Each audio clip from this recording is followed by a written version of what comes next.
అదే దాడి మేము చేస్తే ఏమైతుంది? పక్కనే కదా మీ కాంగ్రెస్ పార్టీ కార్యాలయం, కాలబెడతాం. మేము అనుకుంటే మొత్తం కాంగ్రెస్ పార్టీ కార్యాలయాన్ని కాలబెడతాం మేము అనుకుంటే.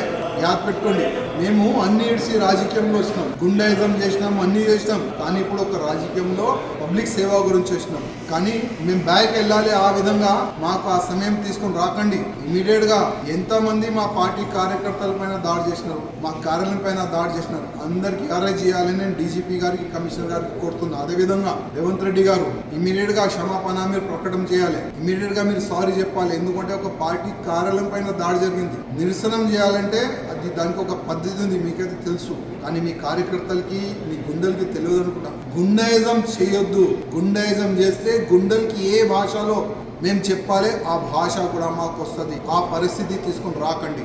అర్థమైందా? యుద్ధం చేయాలంటే కూడా మేము రెడీ, రాజకీయం చేయాలంటే కూడా మేము రెడీ.